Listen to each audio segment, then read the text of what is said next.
We've all been there, staring at a glowing screen, heart racing, feeling like a fraud who doesn't deserve the seat at the table.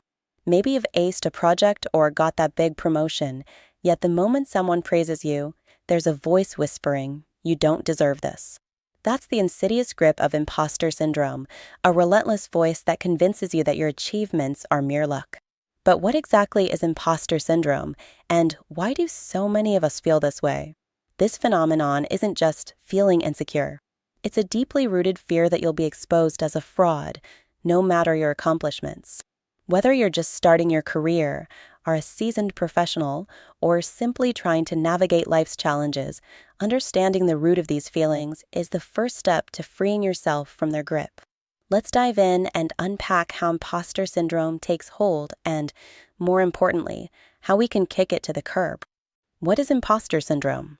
Imposter syndrome is more than just feeling unqualified for a task. It's an unshakable belief that you're not as competent as others perceive you to be, regardless of your achievements, education, or experience. The term was first coined by psychologists Dr. Pauline Clance and Dr. Suzanne Imes in the 1970s, who identified a pattern among high-achieving women who felt like they were faking it. And yet, this condition doesn't discriminate. It affects people of all genders, ages, and backgrounds. You might think, why does this matter? Isn't self-doubt just part of being human? Well, while self-doubt is normal, imposter syndrome can become a paralyzing force. You're constantly second-guessing yourself, convinced that you don't truly deserve your successes. Even worse, you attribute your achievements to luck or timing rather than your own skill or hard work. But here's the kicker. It's estimated that about 70% of people will experience imposter syndrome at some point in their lives. That's right, 7 out of 10 of us will feel like frauds despite clear evidence of our capabilities. So, if you're feeling this way, you're definitely not alone. Let's unpack what this really means for our mental health and daily lives. Imposter syndrome doesn't just live in your head, it affects your entire well-being. Those who experience it often grapple with feelings of chronic anxiety, stress, and even burnout. It's like carrying an invisible weight that tells you you're never quite good enough. The constant fear of being found out can push us to overwork and overachieve to prove our worth, which ironically only deepens the cycle. Psychologist Valerie Young, author of The Secret Thoughts of Successful Women, notes that people with imposter syndrome live in constant fear of exposure, that someday someone will realize you don't actually know what you're doing. As a result, many of us hold ourselves to impossibly high standards, setting the bar so high that even Superman would have trouble clearing it. When we inevitably fall short, the feelings of inadequacy only intensify. Imposter syndrome and mental health, anxiety or depression. Let's be real, struggling with imposter syndrome can feel like being on an emotional roller coaster. One day, you're riding high on a wave of accomplishment, and the next, you're plummeting into a pit of anxiety. For some, these feelings can even lead to depression, as the unrelenting pressure to prove oneself takes a toll on mental health. Research has shown that people with imposter syndrome are more likely to experience symptoms of anxiety and depression, often because they internalize their perceived failures. What's happening here?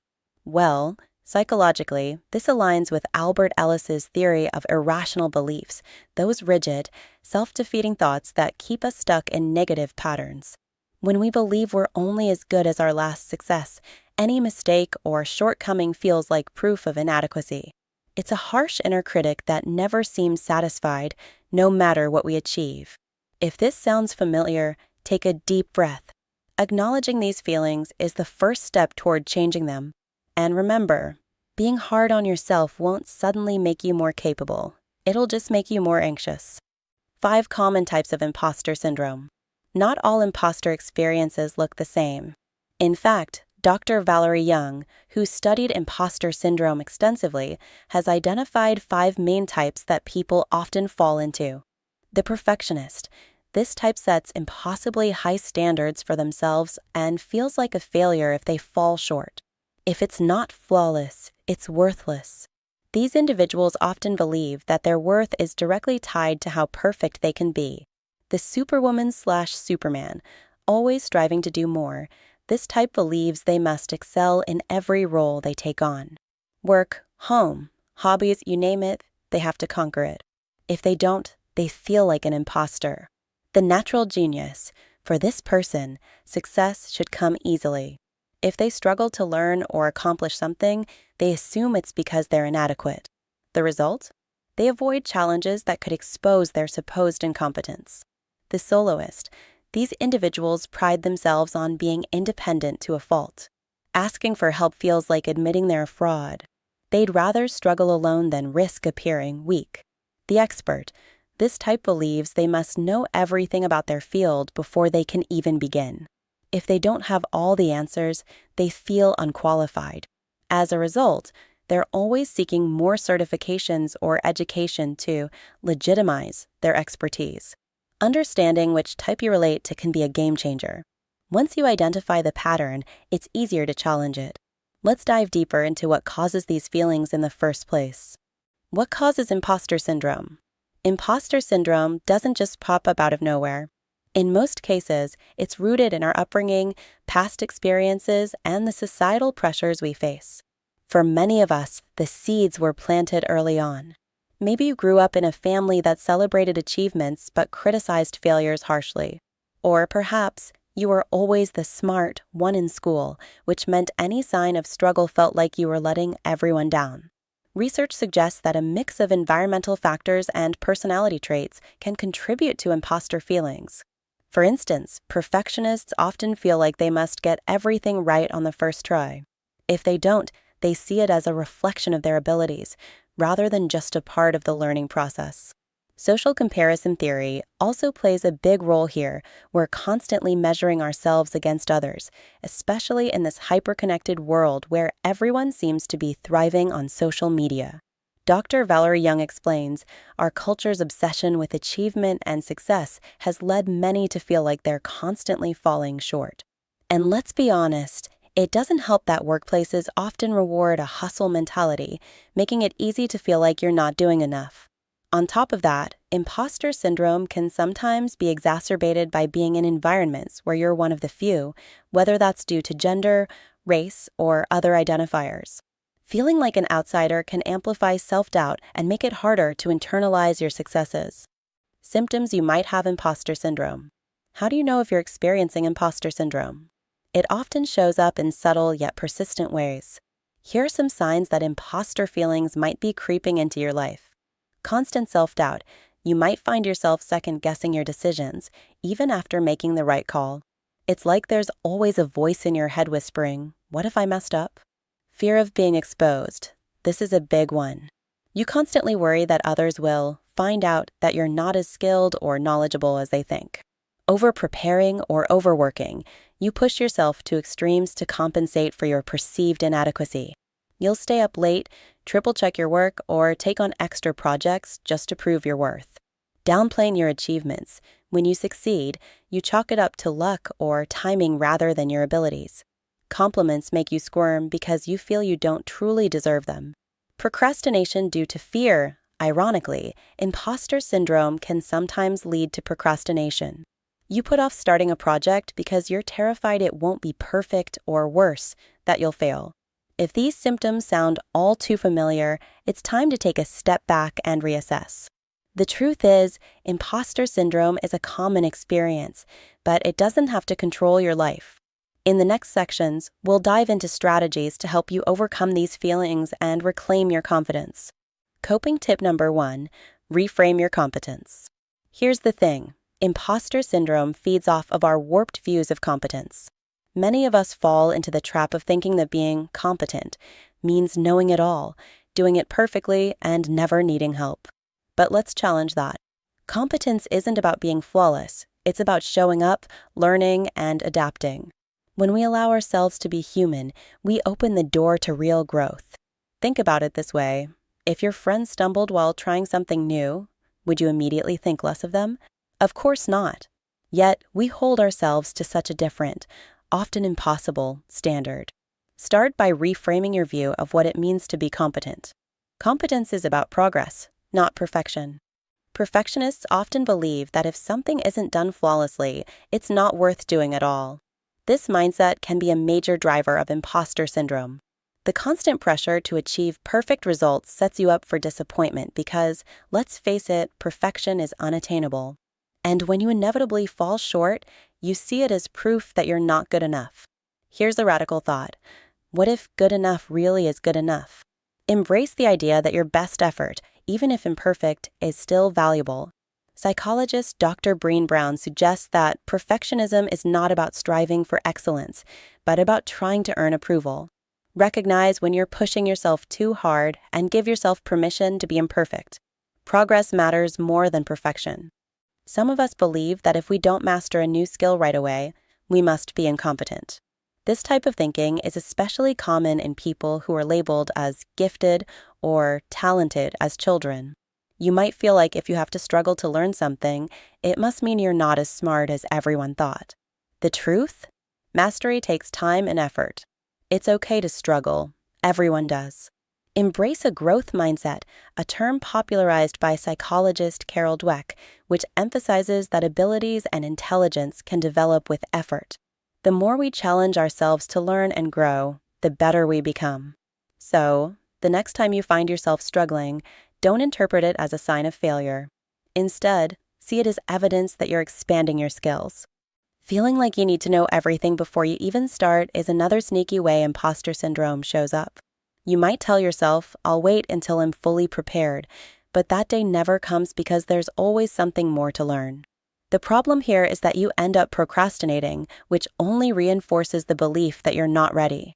Here's a little secret. No one ever feels 100% ready. The most successful people didn't wait until they knew everything to take the leap. Instead, they started where they were, learned as they went, and grew stronger with experience. You have to embrace the uncertainty and trust that you'll figure it out along the way. Remember, competence isn't about knowing all the answers. It's about being resourceful enough to find them when needed. Let's face it, many of us struggle with asking for help. You might think, if I ask for help, everyone will know I'm a fraud. But this couldn't be further from the truth. Seeking assistance doesn't make you weak. It makes you wise. In fact, research shows that asking for help can actually boost your credibility and show others that you're invested in doing things right. Think of it this way. If a colleague asked you for help, would you think less of them? Probably not. You'd see it as a sign that they value your expertise and want to do a good job. So, why do we judge ourselves so harshly for doing the same? Asking for help can be a strength, not a weakness. It shows humility and a willingness to learn, which are both markers of true competence. At the end of the day, imposter syndrome wants you to believe that you have to go it alone to prove your worth. But we're not meant to do everything by ourselves. Let's give ourselves permission to reach out, ask questions, and admit when we need a hand. That's not weakness, it's courage. This one hits home for so many of us, doesn't it? The belief that we have to do everything on our own can be exhausting. Maybe you tell yourself, if I let someone help me, they'll see I'm not as capable as I seem. The irony? The more we try to prove ourselves by handling everything solo, the more we isolate ourselves and increase our stress. In reality, collaboration is a strength, not a sign of weakness. Here's a simple truth. Nobody, not even the most successful people you admire, did it all alone. They had mentors, colleagues, friends, and a support system to lean on. By believing you have to do it all by yourself, you're not proving your competence. You're just burning yourself out. So, the next time you're tempted to shoulder everything solo, ask yourself, is this about proving something to others, or is it about actually getting things done? Letting others in can be transformative. Think of it as sharing your load so you can focus on what truly matters. You might just find that collaboration doesn't expose your weaknesses, it highlights your strengths. Coping tip number 2, start owning your success. Here's a challenge for you. Stop dismissing your accomplishments. It's time to own your success. So many of us brush off our achievements, thinking they're no big deal or that we just got lucky. But minimizing what you've done isn't humility, it's self-sabotage. If you've worked hard for something, you deserve to celebrate it. Dr. Valerie Young once said, "You've been brainwashed into believing that people who succeed must be brilliant, confident, and perfect. The reality is, most of us are just doing the best we can with what we've got. So, The next time someone compliments your work, instead of deflecting with, "Oh, it was nothing," try saying, "Thank you, I'm proud of how it turned out." Simple, but powerful. Start recognizing your wins, both big and small. Did you hit a project deadline? Great. Finally nail that tricky yoga pose? Awesome. These moments add up. When we acknowledge our accomplishments, we slowly rewire our brains to see ourselves as capable and deserving of success. It's not arrogance, it's self-respect. Still struggling to own your wins? Here are a few extra strategies. Keep a success journal. Write down achievements, no matter how small. It's a great way to look back and remind yourself of what you've accomplished. Accept compliments graciously. Instead of downplaying praise, try a simple, "Thank you, I worked hard on that." It shifts your mindset from denial to acceptance. Visualize your successes. Before tackling a big task, visualize yourself succeeding. Studies show that positive visualization can enhance confidence and performance. Share your wins. Telling a trusted friend or mentor about your accomplishments can make them feel more real and help reinforce your self-worth. Coping tip number 3, reassess how you compare to others. Comparison truly is the thief of joy. In today's social media-driven world, it's all too easy to fall into the trap of comparing yourself to others. But here's the truth. No one posts their failures, insecurities, or behind-the-scenes struggles. You're comparing your messy reality to someone else's highlight reel, and it's just not a fair comparison. Research in social psychology, particularly Leon Festinger's social comparison theory, shows that we're wired to evaluate ourselves based on how we stack up against others. But here's the kicker. When we constantly measure ourselves against others, we never feel like we're enough. The goalposts keep moving because there's always someone doing better. To break this habit, start focusing on your own growth. Track your progress instead of obsessing over others. Are you better today than you were yesterday? That's where the real competition lies. Celebrate your journey, not someone else's destination. It can also help to practice gratitude. When we shift our focus to what we have, rather than what we lack, our perspective changes. You're not falling behind. You're exactly where you need to be, doing the best you can. Let's stop letting other people's success diminish our own. We're all on different paths, and that's perfectly okay. Coping tip number 4, practice mindfulness of your thoughts. Let's face it, the mind can be a ruthless critic. Imposter syndrome thrives on negative self-talk, convincing us that we're never enough. This is where mindfulness comes in. It's about becoming aware of those automatic thoughts that tell you, "I'm not good enough," or "I don't deserve to be here." Mindfulness invites you to step back, notice those thoughts, and see them for what they are, just thoughts, not truths. Mindfulness practices, such as meditation, journaling, or simply taking a few deep breaths, can help create a mental pause button. Instead of letting negative thoughts spiral out of control, you can observe them without judgment. By doing this, you weaken their power over you. When you acknowledge, "Oh, there's that imposter voice again," you can choose not to engage with it. One powerful technique is called cognitive restructuring, a strategy used in cognitive behavioral therapy, CBT. The goal is to challenge your irrational beliefs and replace them with more balanced thoughts. For example, if you catch yourself thinking, "I'm going to fail at this," counter it with evidence from past successes. "I've tackled similar projects before and succeeded. I can handle this one too." Another practical tool is to practice gratitude. It might sound cliché, but it's effective. Focusing on what's going right instead of obsessing over perceived shortcomings can shift your mindset significantly. Try ending your day by listing 3 things you did well, no matter how small. Over time, this can help rewire your brain to notice your strengths more often than your weaknesses. Remember, mindfulness isn't about shutting down your thoughts. It's about creating a healthier relationship with them. It's okay to have self-doubts. They're part of being human. The key is not to let them drive the car. You're in control, not the imposter syndrome lurking in the back seat.